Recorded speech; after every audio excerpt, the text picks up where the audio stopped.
E aos 14 anos, eu era a menor mais procurada no centro de São Paulo. Aos 16, ele não era mais dono do bando dele. Eu era dona do bando dele e de todo o bando da cidade. Aos 17, eu era mãe. E aos 18, eu fui para a cadeia. Aonde eu fiquei 25 anos da minha vida.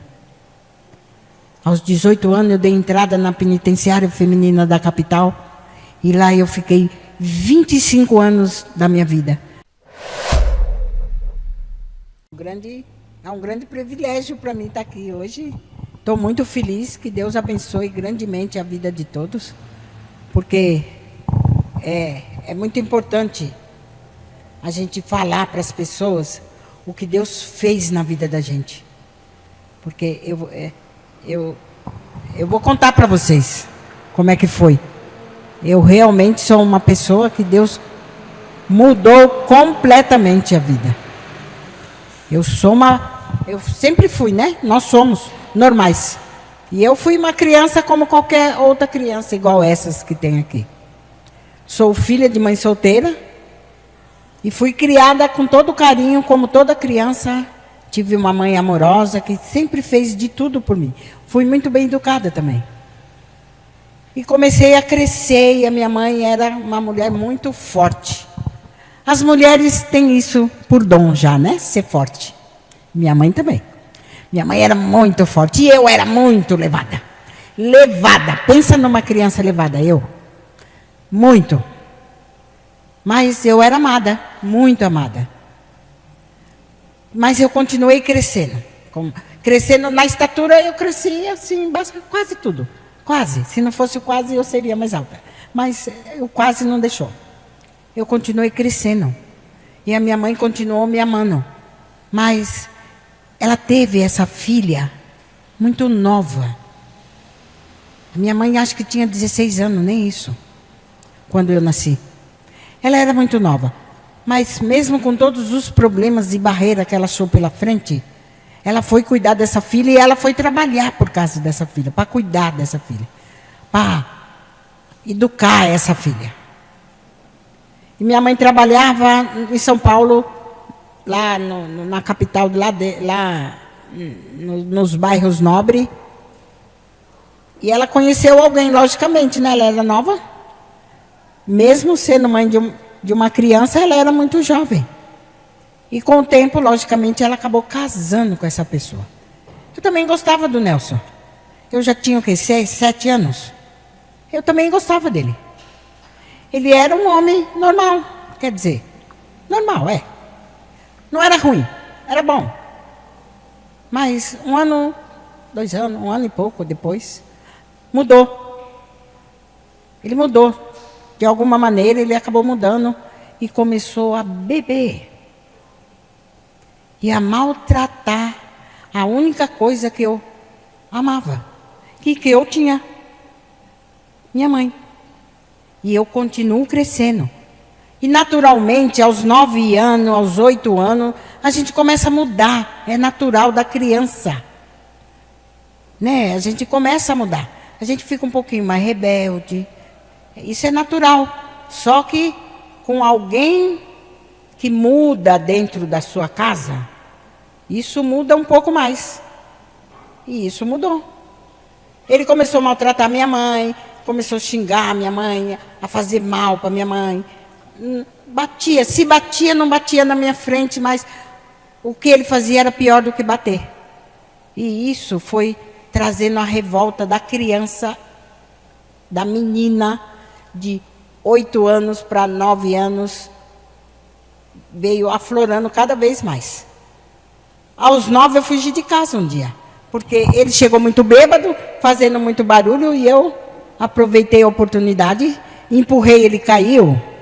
Eu ia descontar tudo que ele tinha feito para minha mãe, ali naquela hora, mas a minha mãe viu e percebeu e não deixou que acontecesse. E aí eu achei que ela não gostava de mim. É natural. É natural isso na criança. Porque, queira sim, queira não, não deixava de ser criança porque eu tinha 9 anos, ou 8 anos. Isso era natural. E eu fui embora. Foi quando eu fugi. Eu fugi, eu sabia para onde eu ia? Não. O que eu queria, eu fugi porque eu queria fugir? Lógico que não. Eu fugi porque eu achei que eu estava sendo abandonada e eu fui embora. Ali na cidade para onde eu fui parar, no centro de São Paulo, eu conhecia porque eu passava com ela todo dia por ali. Mas não que eu ficava ali. Só que as pessoas que ali conheciam ali bem o centro da cidade, me conheciam. Conhecia minha mãe. Minha mãe conhecia ali. Eu não. Eu passava com ela porque ela trabalhava nos bairros nobres de São Paulo. E eu ia com ela. E alguém foi lá falar comigo. Eu fiquei arisca, lógico. Eu não deixei chegar muito perto de mim, não. Só que ele percebeu que eu não dava nem muita atenção e nem cheguei muito perto e estava me esquivando para sair. Ele falou que me conhecia, me chamou pelo nome e falou o nome da minha mãe. E o nome da minha mãe não era um nome comum. E eu entendi aí que ele realmente conhecia, tanto ela quanto a mim. Porque disse os dois nomes e falou que para mim ficar sossegada, que ele ia cuidar, que ele ia ajudar. E que parecia que eu havia fugido, porque eu estava sozinha e eu nunca ficava sozinha. E falou que ia cuidar de mim aquele dia. E me convidou para ir com ele, eu acabei indo. E eu fui com ele, quando chegamos no lugar onde ele me levou, um pouquinho para frente dali da onde a gente estava, era um casarão. Esse casarão tinha crianças da minha idade, menores, maiores. Aí eu fiquei, eu estranhei, mas não entendi muito. Mas fiquei.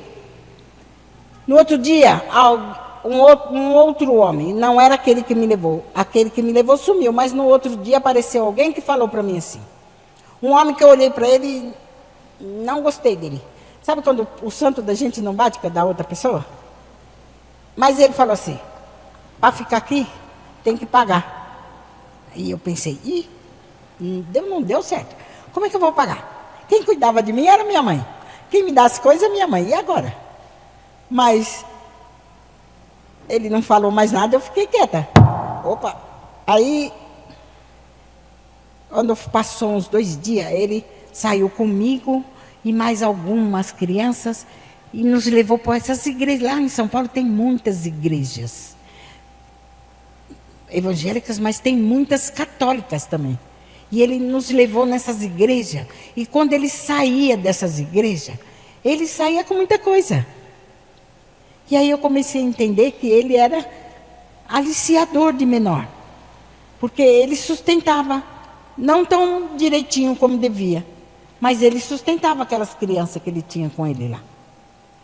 As igrejas sustentavam aquelas crianças, de roupa, calçado, comida, tudo. Porque ele, não sei qual era o trambique dele, mas era um trambique. Ele aliciava mesmo. E ele ensinava coisas gozadas, que a gente não aprende em casa com a mamãe, com o papai, essas coisas. As coisas certas de casa que a gente não aprende. E eu comecei a aprender ali. Eu sabia que era errado. E eu ouvia tudo que se dizia, porque eu sempre fui uma criança muito observadora. E eu prestava atenção em tudo que eu ouvia ou que via. E eu sabia o que era certo e errado. E eu não gostava daquele homem. Não sei porque eu não gostava muito dele.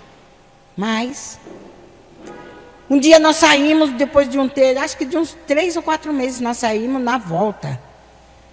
Nós entramos e eu já estava quase perto dos dormitórios, quando eu vi uma discussão e eu fiz que fui, mas não fui. Fiquei no caminho. E fui voltando para trás. E voltei para a portaria. E aí eu tive a impressão de, no voltar para trás, ouvir a voz da minha mãe. E aí que eu voltei mesmo.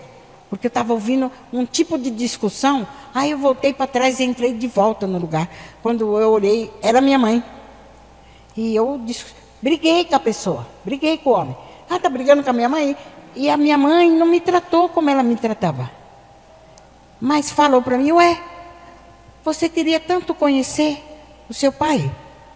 E me apresentou aquele homem com meu pai biológico. Aos 9 anos, eu conheci o que é a primeira decepção. Acho que é decepção, acho que eu nunca tive uma decepção até ali. Porque eu queria tudo na vida. Eu queria ser até filha do bêbado naquela hora. Eu queria ser filha daquele cara lá que bebia, que estava xingando ela, que maltratava ela. Mas não queria ser filha daquele homem ali. Aquele homem que, naquela altura, eu já sabia que ele era um bandido. Porque era isso que ele era. Ele era um bandido. Ele era uma das piores pessoas do centro de São Paulo. E eu comecei a chorar. E a minha mãe queria me levar embora com ela. Mas eu me decepcionei tanto, eu fiquei tão triste, que a única pessoa que eu queria judiar ali naquela hora era dela. E aí, a única coisa que eu sabia que ia deixar ela muito triste era eu não voltar com ela. E foi o que eu fiz. Eu não voltei com ela. Eu fiquei com ele. E aprendi tudo. Porque na idade que eu estava, tudo que ensina, aprende. Tudo. Tudo que se ensina para uma criança de 0 a 10 anos, ele aprende. Aprende e nunca mais esquece. E eu aprendi exatamente tudo que ele me ensinou. E aos 14 anos, eu era a menor mais procurada no centro de São Paulo. Aos 16, ele não era mais dono do bando dele. Eu era dona do bando dele e de todo o bando da cidade. Aos 17, eu era mãe. E aos 18, eu fui para a cadeia. Aonde eu fiquei 25 anos da minha vida. Aos 18 anos, eu dei entrada na penitenciária feminina da capital. E lá eu fiquei 25 anos da minha vida. Porque eu era terrível. E eu entrei por 8 assaltos à mão armada, todos federais. E aí eu não tive como sair, eu entrei com mais de 200 anos, e lá eu fiquei, durante 25 anos da minha vida. Mas, eu saí, né? Um dia eu saí. Em 2000, eu consegui sair. E saí. Quando eu saí, para onde eu ia? Durante esse tempo, eu fui mãe, a minha mãe também foi mãe. Eu tinha um irmão de 1 ano e pouco. E eu tinha uma filha de 10 meses quando eu fui presa. Quando eu saí, eu tinha uma filha de 25 anos, um irmão de 26. E São Paulo estava começando, o Brasil, na verdade. Estava começando a conhecer o crack. Eu ainda também não conhecia o crack. No presídio, você também tem escolhas. Como em todo lugar que você estiver e quiser, você tem escolhas. Na rua eu fiz escolhas erradas. Já comecei escolhendo errado em ficar com o pai. Mas, no presídio, as coisas foram um pouco diferentes. Eu fiz escolhas boas e certas mesmo estando no presídio. E eu escolhi defender mulheres, eu escolhi ser outro tipo de pessoa, escolhi fazer cursos. Entre os cursos, eu fiz um do Senai, que era de costura. Por isso, hoje, sou costureira profissional. Fiz lá, tirei o diploma, costurei lá durante 20 anos. Vim para a rua com isso no coração. E nesse meio tempo que eu estava lá, no finzinho da minha pena, minha mãe teve uma diabetes muito forte, os 2 rins dela secou, não deu para operar, ela não resistiu. Quando eu estava pertinho de sair, ela morreu. E aí eu perdi o contato com eles. Só ficou meu irmão, meu padrasto e minha filha. E eu não sabia onde eles estavam. Mas isso veio no meu coração, que eles eram minha herança. E que eu não queria mais voltar para aquele lugar. Se eu saísse, eu não ia voltar. E eu saí. Em 2000 eu saí. E eu saí com o propósito de trabalhar. E eu fiz de tudo para isso. Fiz teste, passei em testes, mas na hora de entrar é que é o problema. 25 anos, não é 25 dias, e os empresários não deixam isso barato. E eu não consegui entrar em lugar nenhum para trabalhar. Mas alguém falou para mim, eu conheço uma fazenda aí que está precisando de alguém para trabalhar. Aí eu pensei, nossa, mas sou paulista, paulista não sabe capinar. Porque para trabalhar em fazenda, eu pensei, né, fazenda, de repente é para capinar. Mas também tem outros serviços para fazer em fazenda. Eu falei, de repente dá certo. Eu só queria trabalhar. E além do mais, dava para ir. Eu fui. Aceitei o serviço. Meu dinheiro estava acabando. Eu aceitei o serviço e fui. Fui para a fazenda. Era uma fazenda mesmo. Bonita, grande. Tudo que tinha numa fazenda, tinha naquela. Tudo. Mas tinha também uma refinaria. O rapaz que me atendeu no dia seguinte, depois que eu cheguei, falou para mim assim, você conhece crack? E eu conhecia crack. Mas crack, jogador de bola, jogador de vôlei, jogador. Não conhecia crack. Ele falou, eu preciso de alguém para fazer crack. E abriu a mão. E me mostrou um quadradinho que estava na mão dele. Ele falou, é para isso que eu preciso de alguém aqui nessa fazenda agora. Para fazer crack. Se você quiser ficar, já está dentro, é só entrar. Eu não tinha como voltar. Porque eu nem sabia direito onde é que eu estava. Nem lembrava mais como que era São Paulo. Nem lá onde eu estava, eu nem sabia onde era. Eu estava longe. Como volta? Sem dinheiro, sem saber. Já que está, vamos trabalhar, né? Eu nem sabia o que era o crack. Eu só sabia que era um quadradinho. Mas vamos aprender a fazer.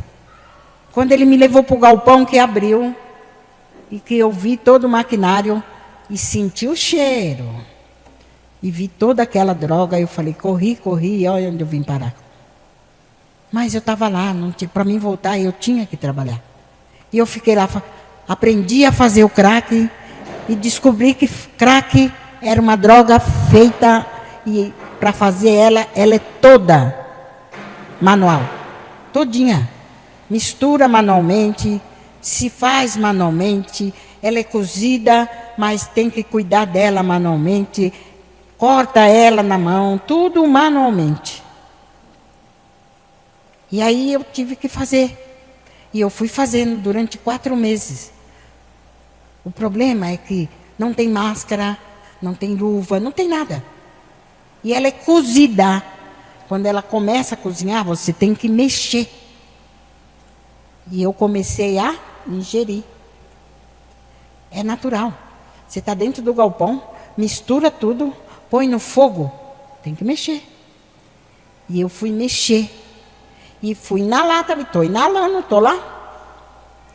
Durante 4 meses eu fiz isso, quase 4, 5 meses eu fiz isso.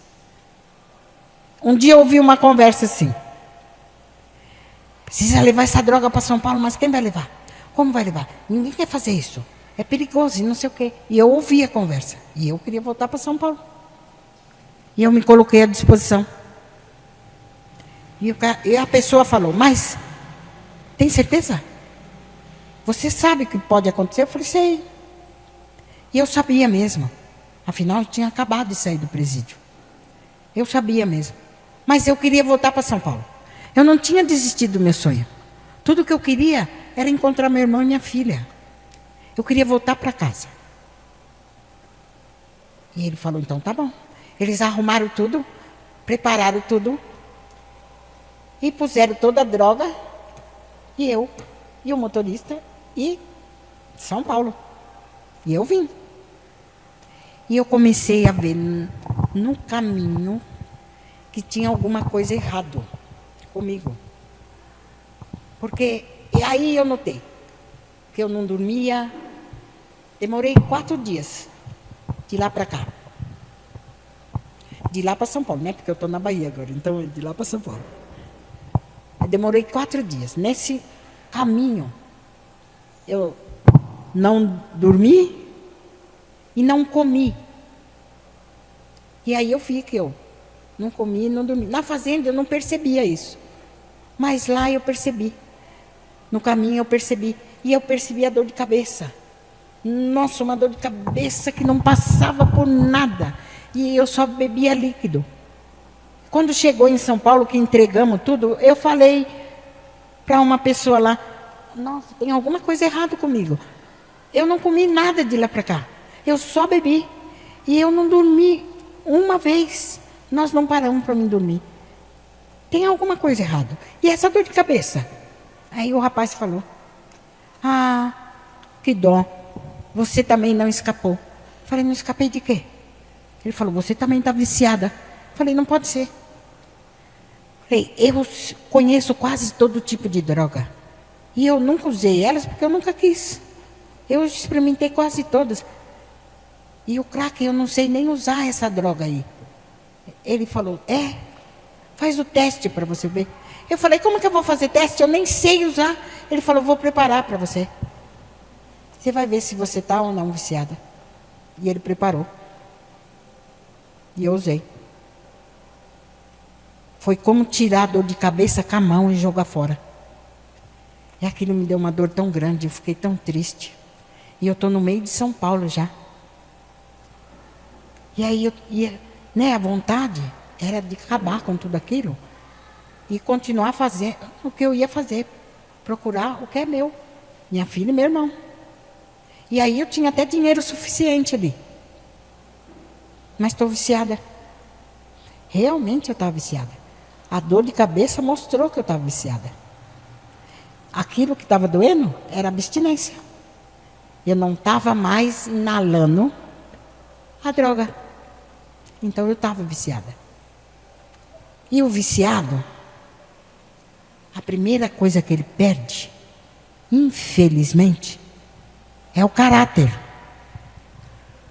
E uma pessoa sem caráter, ela tem o quê? Nada. Como é que eu vou entrar dentro de uma casa que são 2 pessoas que sabem que eu existo? Lógico que sabem, os 2.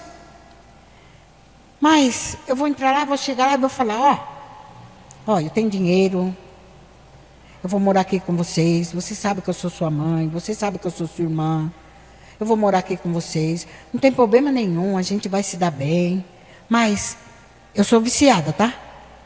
Como é que faz? Uma pessoa mentirosa, dissimulada, que mexe nas coisas, que não tem um mínimo de caráter, de amor próprio, de nada, porque o viciado ele não tem nada. Infelizmente ele não tem. É do viciado isso. Aí eu estava onde? No meio da Cracolândia. Quando eu pensava isso de mim mesmo, eu pensava, o que eu vou fazer? O que eu vou fazer dentro da casa dessas 2 pessoas que vivem uma vida normal? Vou lá estragar a vida deles. Eu estou aqui mesmo. Vou ficar aqui. 14 anos. Aí eu virei aquilo ali, ó. Durante 14 anos. A bruxa da Cracolândia. Não que eu fazia feitiçaria ou qualquer coisa assim. Uma pessoinha pequenininha veio pedir, acho que droga para mim. Eu falei, não dá droga para criança, não. E ele saiu bravo, gritando, chorando. E falou, e me xingou. Sua bruxa. E todo mundo ouviu e achou que era isso mesmo. E eu virei a bruxa da Cracolândia por causa de uma criança. Mas, e eu também ajudei, né? Porque, olha lá, cada dia mais eu fui ficando definhando, ficando horrível, usava muita droga, fui emagrecendo, era horrorosa, não falava com ninguém, não ficava com ninguém, não tinha vontade de nada, não queria nada, porque é isso que o usuário é. Ele não quer nada, ele não gosta de nada, ele não gosta de ninguém. E ele vai sumindo, e sumindo por fora, por dentro, por tudo. Mas aí aconteceu uma coisa boa. Naquele lugar acontecem coisas boas também. Parece que foi ruim, mas foi boa. Apareceu um pastor lá, que viu aquele povo daquele jeito, mas ninguém entendia da onde saiu aquele monte de gente que estava daquele jeito ali. E ninguém sabia por que aquele povo que estava ali estava daquele jeito. E o pastor foi lá, saiu do Rio de Janeiro para pregar na primeira de São Paulo. E foi para o hotel. No dia de pregar, o povo falou para ele: a gente vai buscar o senhor aí. Ele: não, não precisa. Eu vou sozinho, eu sei. Eu conheço o caminho. Eu falei: então tá. Ele estava perto mesmo. Eu falei: então tá. Ele foi. Só que ele entrou na rua errada. Ele foi para onde? No meio do povo da Cracolândia, bem no meio. E aí ele olhou para um lado, olhou para o outro, nem viu nenhuma saída. Ele falou: meu Deus, tem misericórdia de mim.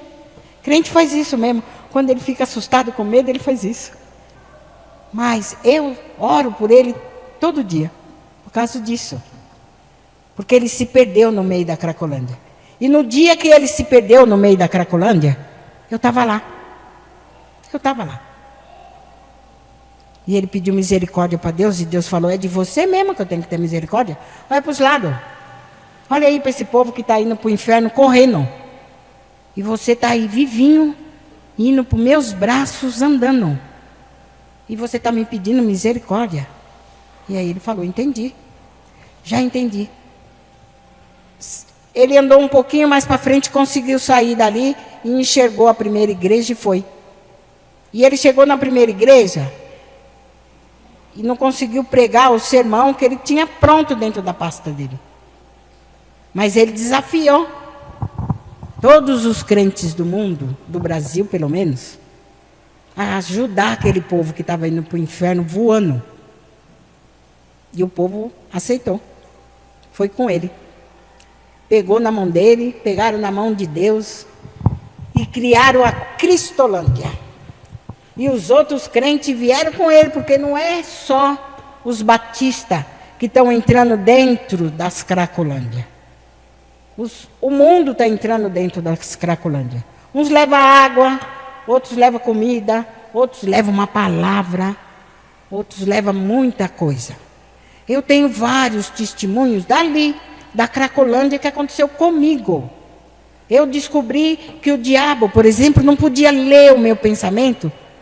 E foi uma irmã que falou para outra menina do meu lado. Eu estava esperando ela ir embora, rápido, para mim poder usar, quando ela falou que o diabo não podia ler meu pensamento.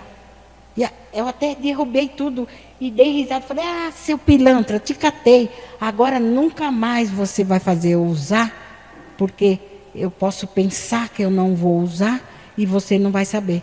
E antes eu só falava: hoje eu não vou usar. E parecia uma coisa. Eu até ganhava. Bastante até. E eu falava. E ele ouvia. Quando eu parei de falar, Deus começou a trabalhar. Então vários crentes hoje entram lá por causa disso. Porque um pastor se perdeu lá dentro. Né? Eu acho que vocês sabem quem é o pastor. Eu acho que vocês sabem que foi o pastor Fernando que se perdeu lá. E ele chamou todo mundo. E o mundo pegou na mão dele com ele. E criaram a Cristolândia e a coisa começou a acontecer.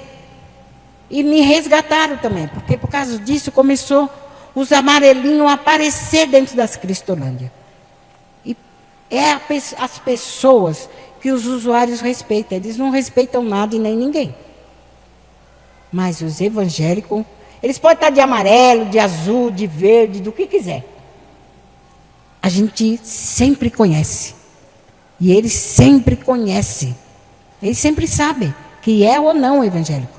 Entrou, eles podem estar até fumando, eles engolem se for o caso. Mas eles respeitam. Porque para o usuário, o evangélico é como um cristinho. Porque são as únicas pessoas que têm coragem, de verdade, de respeitá-los. Tem coragem de dar água. Tem coragem de fazer o que fizeram comigo. Começou a aparecer os amarelinhos dentro das Cracolândia. E aí quando foi um dia, eu desci, entrei na Cracolândia no fluxo maior, porque durante a noite a gente andava por todo lado ali, mas chega uma hora que se junta tudo num lugar só quando o dia começa a amanhecer. E eu entrei, tinha amarelinho que não acabava mais. Nossa, tinha mais amarelo do que usuário. Parecia que tinha brotado até amarelinho lá dentro daquele lugar. Não dava nem para andar. Aí eu tentei até me esconder, mas não deu. Mas quando eu parei de andar, eu senti que alguém parou nas minhas costas. E aí eu olhei para trás, para ver quem era. E tinha alguém mesmo. Quando eu virei de uma vez, ela me abraçou. E falou que Jesus me amava. Eu tomei um susto, mais um susto. Porque ali naquele lugar, principalmente naquela época, as pessoas, tudo de errado era culpa do usuário. Se ela estava com raiva, a culpa era do usuário. Se as coisas estavam ruins ali naquele lugar, a culpa era do usuário também. Tudo era culpa do usuário. Aí ela vai me dar um abraço numa mulher daquela ali. Ó. Não dá nem para enxergar direito, né? Mas é que eu era feia mesmo. Hoje eu sou bonita, viu? Não adianta ninguém falar que eu sou feia, que eu não acredito. Mas hoje eu sou linda, hoje é fácil me abraçar. Mas na época eu era aquela coisa horrorosa ali. Né? E era insuportável chegar perto de mim. Ela me deu um abraço e ainda falou no meu ouvido que Jesus me amava. Quem era o Jesus? Eu nem sabia quem era. Mas eu tomei um susto tão grande que eu falei, eu fumo. E esse povo de amarelo aí é que é doido. Porque, gente, como é que abraça alguém assim? Aí você fala, gente, você é preconceituosa ainda, está nesse tipo de situação e é preconceituosa. Qualquer um é. Qualquer um é. Em sã consciência, a gente é. Porque está nesse lugar, desse jeito. Quem não é? Você é com você e com o seu colega. Qualquer um. E tem que ter muita coragem. E tem que estar com Deus para abraçar uma pessoa naquele estado. Naquele estado que eu estava ali. Não estava só suja de corpo, de espírito também. Vai saber quantos demoninhos tinha em volta de mim. E ela tinha muitos anjos. Porque ela abraçou e ainda falou que Jesus amava. E ela estava fazendo a trans, né? Um trabalho evangelístico que começou a fazer na Crancolândia. Acabou e ela foi.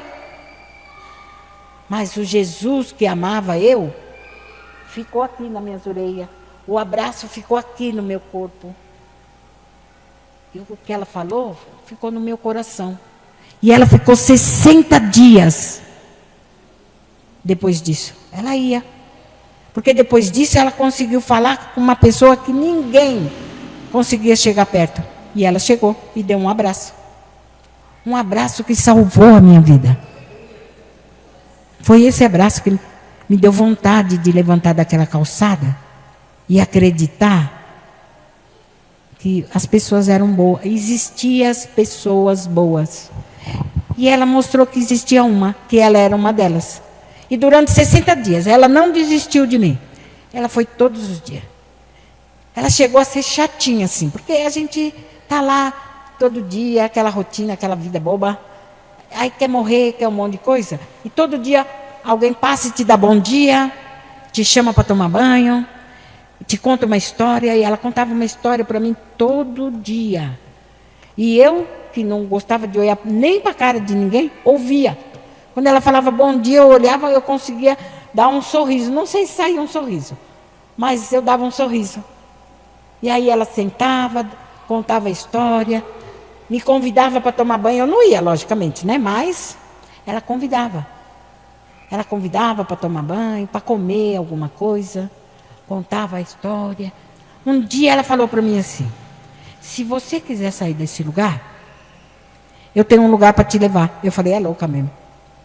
É doida. Aí eu falei, vai me levar para onde? Ela falou, tem uma casa que tem até um sofá rosa. Eu não sei quanto tempo fazia que eu não pensava em nada, nem em casa, que dera com um sofá rosa. Mas eu lembro que depois que ela falou isso para mim, eu comecei a pensar quase todo dia. Já pensou se um dia eu entro dentro de um lugar desse? Cheiroso, limpinho, todo meio rosa, e sento num sofá rosa? Olha que legal. Como será que é um sofá rosa? E aí eu comecei a gostar dela. Só que eu não ia. Tinha um troço que me segurava ali. Eu não conseguia sair daquele lugar. Eu rodava, gostava que ela ia me ver, mas eu não saía dali. Um dia alguém passou perto de mim e falou assim, ó, chegou a droga nova. Eu falei, que droga é essa? É a Hulk. Eu falei, como que é? Ela falou, não, vou te mostrar, você vai ver. Aí, não passou muito tempo não, eu vi alguém que usou a droga nova, que quase morreu ali, de tão alucinado que ele ficou. Aí eu falei, vou usar. E não é que eu usei, não é que eu consegui comprar. A gente quer usar, não é porque é só porque é dependente químico. É porque a vontade que a gente tem ali naquele lugar, a gente não consegue sair. Não consegue ir para casa. Tem saudade de todos. Não consegue voltar, porque a vergonha não deixa, o orgulho não deixa, um monte de coisa não deixa. Aí, a vontade, depois de um tempo, é de sair de cena de vez. E o único jeito é morrer no. Mas a gente não sabe também dar um tiro na cabeça, nem dar uma facada, nem beber veneno. Então, a gente precisa ser a manchete do dia seguinte, e essa é a vontade da maior parte da Cracolândia. Não era a minha vontade, gente. É a vontade da maior parte que está lá. E é a maior vontade da maioria dos dependentes químicos. Alguns que estão até dentro de casa. Aí você fala, não, imagina, meu sobrinho não é assim não, meu filho não é assim não. É sim.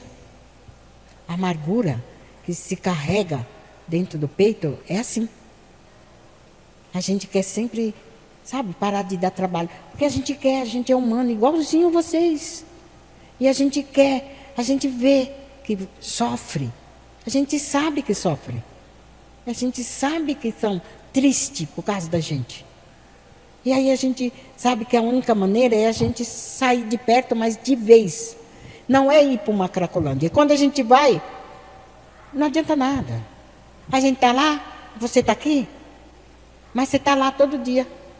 Sua cabeça está lá, seu coração está lá, seus pensamentos estão lá. A gente sabe disso. Você chora aqui, indiretamente a gente chora lá. Então a gente quer todo dia morrer. Então a gente quer ser a manchete do dia seguinte. Porque a gente não sabe como sair dali. Não tem como sair dali. Ali o negócio é demoníaco. Porque tem um troço que prende a gente e a gente não sabe. Né? No presídio, o corpo não pode sair. É só o corpo. Sua cabeça sai, pensa, imagina um monte de coisa. E lá? Que você está solto lá. Você pode ir para onde você quiser, mas você não sai. Você não consegue. É demoníaco. É assim. O vício é isso. A dependência é isso. A gente não sabe como é que faz. E eu queria usar droga. A Hulk. A Fernanda tentando tirar e eu não conseguia sair. A moça tentando me tirar e eu não conseguia sair. E aí eu consegui comprar a droga. E eu comprei. Uma madrugada eu consegui comprar. E eu consegui usar. Eu usei. Quando eu usei, não aconteceu nada. Fiquei tão brava. Fiquei tão nervosa. Fiquei tão triste. Porcaria. Lembrei na hora da menina. Lembrei dela e do Deus dela. E aí falei, perguntei para ele, quer o que comigo? Quer o que comigo? Você não gosta de mim? Não faz nada para mim. Olha como eu estou. Olha para mim. Nem morrer você vai deixar eu morrer? Porque não deixou fazer nada essa porcaria em mim. E não vai deixar eu morrer também? Quer o que comigo? Fala para mim. Você quer alguma coisa comigo? Eu quero ver. Me tira daqui. Ninguém conseguiu. E eu não consigo sair. Então me tira que eu quero ver. E chorei muito. Rodei muito. Mas eu rodava que nem peru, né? Rodei. Como todo mundo roda e não sai dali. Quando eu parei na porta da missão. Dormi, né? O restinho da madrugada. No outro dia de manhã, as pessoas de dentro me acordaram, porque tinha que abrir. E lá de noite, as pessoas, os dependentes que são tirados, dormem lá, para depois ir para os seus respectivos lugares de tratamento. E aí me acordaram e me convidaram para entrar. E quando eu entrei, estava escrito no slogan: conhecereis a verdade e a verdade vos libertará. Eu li, por ler, mas eu não esqueci mais. E lá é assim, entrou, é igual ali, né? Ali. Entrou, é só uma saída, não tem essa, só tem essa. E é muita gente. Entrou, tchum. Eu entrei e sentei aqui. E encheu, daqui para trás. Encheu mesmo. Quando eu sentei, eu lembrei que a menina tinha dito para mim que ela trabalhava lá. Aí eu pensei, eu vou falar para ela levar eu para Casa Rosa. Mas ia ter culto, porque tem todo dia. Aí eu sentei lá e fiquei lá. Começou o culto. Está no meio do culto. E eu estou procurando. E a menina não aparece. Acabou o culto. E aí eu comecei a chorar. Comecei a ficar triste. Eu falei, nem Deus quer nada comigo. Ó. O negócio está tão ruim para o meu lado que ele não deixa eu morrer. Ele não quer nada comigo. A menina sumiu. E eu não vou conseguir sair daqui de dentro tão já. E eu estava tramando já um jeito de arrumar mais droga para mim. Fumar muito, até morrer. Mas eu não conseguia sair. Estava cheião. E eu estou tentando sair. Fui tentando, até que eu cheguei lá na porta. Quando eu vou sair, alguém me catou pelas costas e me abraçou assim. Quando eu virei, passou até a raiva. Na hora passou que eu vi aquele rostinho dando risada para mim e eu pedi. Leva eu para Casa Rosa, por favor, eu não aguento mais. Ela falou, a senhora quer mesmo? Eu falei, eu quero. Ela, então tá, agora. Senta ali que eu vou te levar. 11h30 da manhã, eu dei entrada, de 2012, eu dei entrada na Casa Rosa e começou um tratamento que durou 3 anos.